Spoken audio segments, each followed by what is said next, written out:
Hi hello வணக்கம். நான் உங்கள் சக்தி சரவணன். இது நம்முடைய எஸ்எஸ் சேனல். இது ஆகஸ்ட் மாதத்துக்கான ராசி பலன். நீங்க ரெகுலரா பார்க்குற ட்ரெடிஷ்னல் ராசி பலன் இல்லை, இது சீக்ரெட் அஸ்ட்ராலஜி.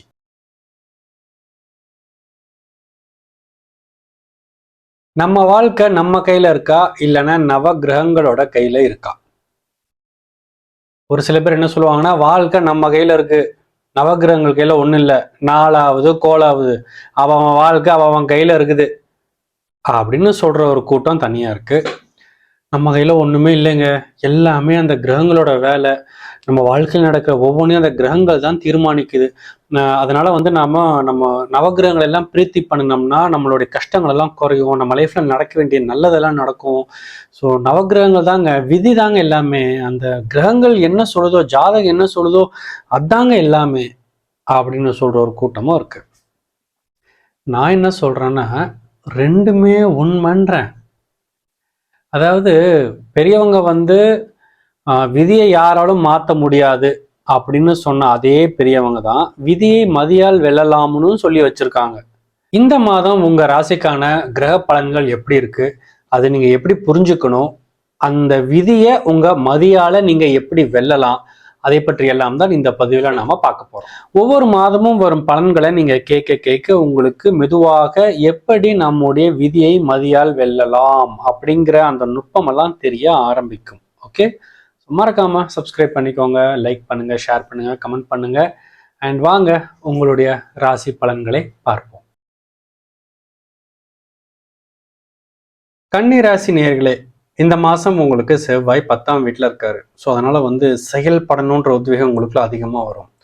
7ஆம் பார்வையாக சனி உங்களை பார்க்குறாரு. அதனால செயல்படு, ஆனால் ஸ்லோவா, ஸ்டெடியா, ஸ்டேபிளா செயல்படு அப்படின்னு சனி எப்பயுமே உங்களை ஒரு செக் பாயிண்ட் வச்சுக்கிட்டே இருப்பாரு. நல்ல விஷயம் என்னன்னா, உங்களுடைய லாபஸ்தானத்துல குரு இருக்காரு, புதன் இருக்காரு அண்ட் சூரியன் இருக்காரு. ஸோ அவங்க எப்படியாவது உங்களுக்கு இந்த மாசத்தை ஒரு ப்ரொடக்டிவான மாசமா மாற்றணும், உங்களுக்கு லாபத்தை அள்ளி தர வேண்டும் என்று அவர்களும் இருக்கிறார்கள். ஸோ இப்படி எல்லா கிரகங்களும் உங்களுக்கு நிறைய விஷயங்களை செய்ய காத்துட்டு இருக்காங்க. அதுல குறிப்பா இந்த மாதம் உங்களை அதிகமாக டாமினேட் பண்ண போற கிரகங்கள் எதுன்னு பார்த்தீங்கன்னா, செவ்வாய், சனி, குரு, இந்த 3 பேரும் தான் உங்களுக்கு அதிகமாக உங்களுக்கு ஒரு தாக்கத்தை ஏற்படுத்த போறாங்க. ஸோ அவங்க உங்களுக்கு பாசிட்டிவான சிக்னலையும் கொடுக்க போறாங்க, நெகட்டிவான சிக்னலையும் கொடுக்க போறாங்க. அதுல முதல்ல நம்ம செவ்வாயை பார்ப்போம். செவ்வாய் உங்களுக்கு 10ஆம் இடத்துல இருக்கிறார், உங்களுடைய கர்மஸ்தானம்.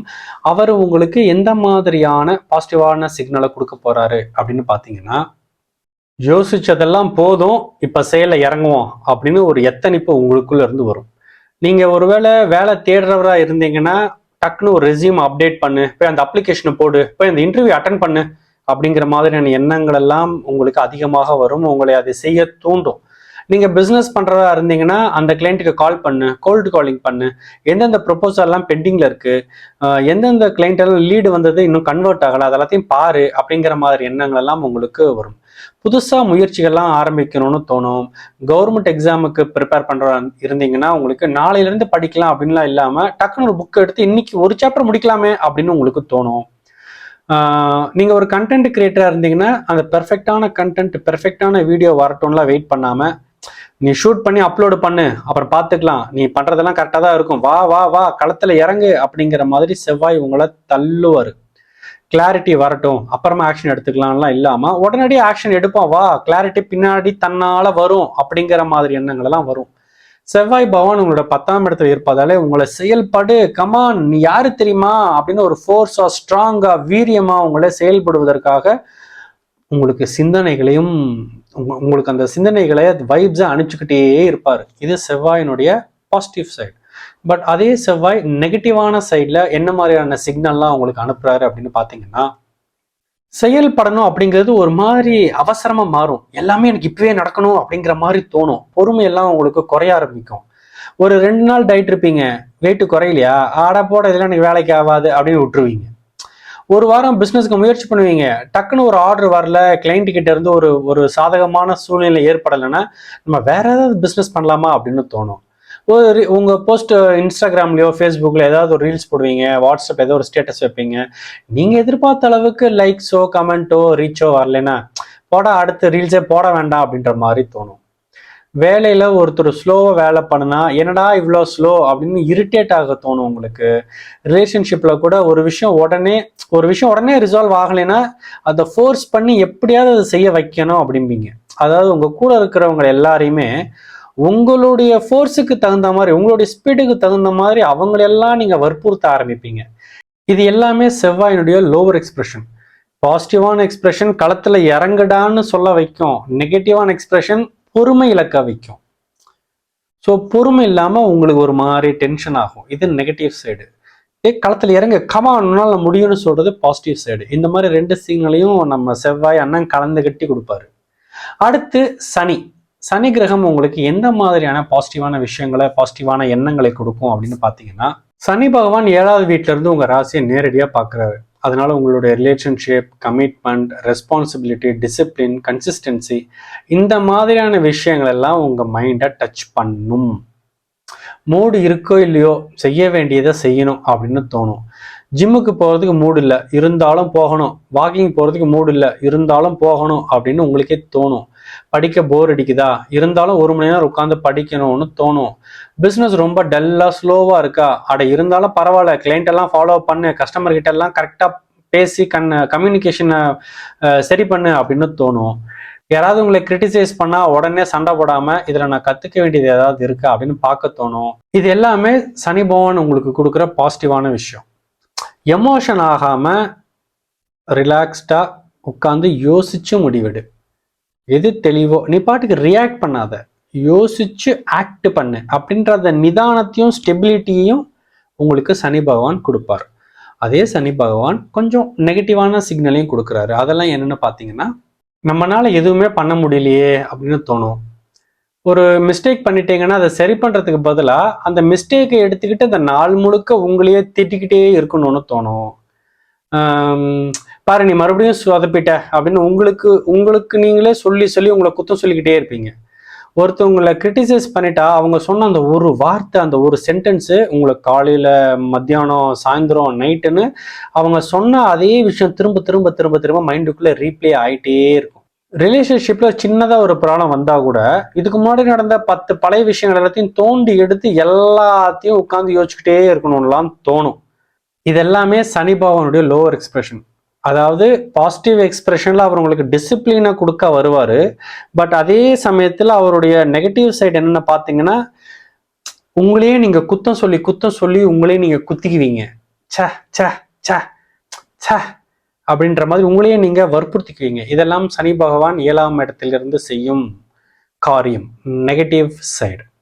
அடுத்த கிரகம் குருவோட பாசிட்டிவான சிக்னல்லாம் என்ன அப்படின்னு பாத்தீங்கன்னா, 11ஆம் வீட்டுல இருக்கிற குரு கூடவே சூரியனும் புதனும் இருக்காங்க.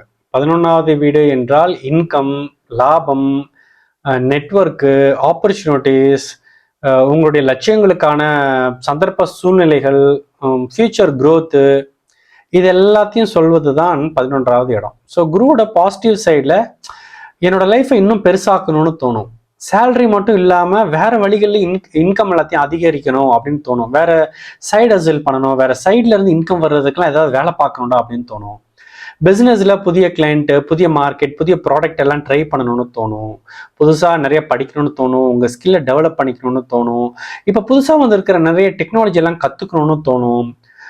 நல்ல மனிதரோட கனெக்ட் ஆகணும்னு தோணும். உங்கள் ஃப்ரெண்ட்ஸ் சர்க்கிள் எல்லாத்தையுமே கொஞ்சம் நல்ல நல்ல நல்ல நல்ல மக்களோட எல்லாம் ஃப்ரெண்ட்ஷிப் வளர்த்துக்கணும்னு தோணும். உங்களை விட நாலேஜ் அதிகமாக இருக்கிற ஒருத்தரை சந்திச்சிங்கன்னா அதை பார்த்து பயப்படாமல் பொறாமப்படாமல் இவர்கிட்ட இருந்து நம்ம என்ன கற்றுக்கலாம் அப்படின்லாம் உங்களுக்கு தோணும். 11ஆம் வீட்டில் புதனும் கூட இருப்பதால நிறைய ஐடியாஸை பேசணும் போல இருக்கும், நிறைய ப்ரெசென்ட் பண்ணணும் போல இருக்கும், ஃப்ரெண்ட்ஸ் கிட்ட நிறைய ஷேர் பண்ணிக்கணும் போல இருக்கும். இதெல்லாமே குருவுடைய ஹையர் எக்ஸ்பிரஷன்.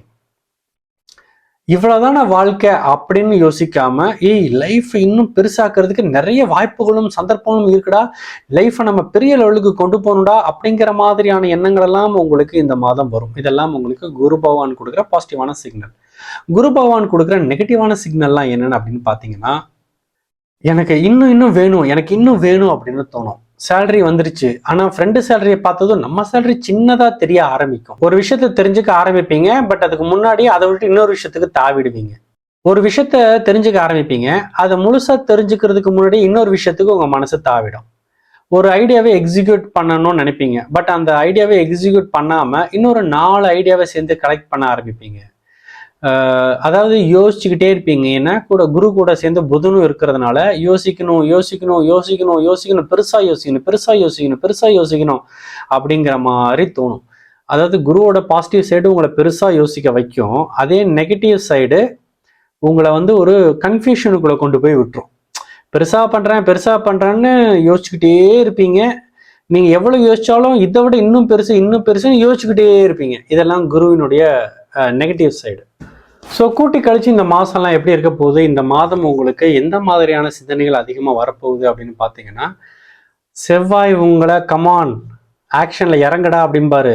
கூட சேர்ந்து குருவும் புதனும் சூரியனும் நல்ல வெளிச்சமாக அதை எப்படி செயல்படுத்தலான்னு உங்களுக்கு எல்லா சகல சந்தர்ப்பங்களையும் ஏற்படுத்தி கொடுப்பாங்க. 7ஆம் இடத்துல இருக்கிற சனியோட பார்வையினால எல்லாத்தையும் நிதானமாக யோசிச்சு ஸ்டெப் பை ஸ்டெப்பாக ஸ்லோவாக போகலாம் அப்படின்ற அந்த தாக்கமெல்லாம் வரும். ஸோ இதெல்லாத்தையும் நீங்கள் கரெக்டாக பயன்படுத்திக்கிட்டீங்கன்னா இப்போ இருக்கிறத விட அடுத்த லெவலுக்கு நீங்கள் இந்த மாதத்தை யூஸ் பண்ணி புஷ் பண்ணிக்கலாம். இந்த கிரகங்கள் கொடுக்குற எனர்ஜியை வச்சு உங்களை நீங்கள் அடுத்த லெவலுக்கு புஷ் பண்ணிக்கலாம். பட் இதே கிரகங்கள் உங்களுக்கு நெகட்டிவையும் கொடுக்குதா? ஸோ செவ்வாய் பகவான் வந்து உங்களை ஆக்ஷன் எடு அப்படிங்கிறது மட்டும் இல்லாமல் பொறுமை இல்லாமல் ஆக்கிடுவார். ஐயோ பொறுமை இருக்காது, எதுலேயுமே ஒரு பொறுமை இருக்காது. சூரியன் வந்து சூரியனோட நெகட்டிவ் என்ன பண்ணும்னா, நான் சொல்றது யாருமே கேட்க மாட்டீங்களே, நான் சொல்றதை கேட்டால் கரெக்டாக இருக்கும் தெரியுமா அப்படிங்கிற மாதிரி ஒரு எரிச்சலை கொடுக்க ஆரம்பிப்பாரு. புதன் பகவான் என்ன பண்ணுவார்னா, யோசிச்சுக்கிட்டே அப்படிம்பாரு. குரு பகவான் என்ன பண்ணுவார்னா, பெருசா யோசி, ஆனா எவ்வளவு யோசிச்சாலும் பத்தலையடா அப்படிம்பாரு. சனி பகவான் டிசிப்ளினா இரு, நீ டிசிப்ளினா இல்லைன்னா உன்னையே திட்டிக்கிற மாதிரியான எக்ஸ்பிரஷன்ல அவர் கொடுப்பாரு. ஸோ இப்படிதான் 2 விதமும் கலந்துகட்டி வருது. ஸோ இந்த மாதிரி நெகட்டிவ்குள்ள விழுந்துட்டீங்கன்னா இந்த மாதம் இதே மாதிரி அப்படியே படுத்துருவீங்க. போன மாதம் எப்படி வெட்டியா போச்சு அதே மாதிரி இந்த மாதமும் வெட்டியா போகும். இதே பாசிட்டிவான சிக்னலை எடுத்துக்கிட்டிங்கன்னா நான் சொன்னது போல இந்த மாதம் உங்களை அடுத்த லெவலுக்கு புஷ் பண்ணுற மாதிரியான எனர்ஜிஸ் அமர்க்களமாக இருக்குது.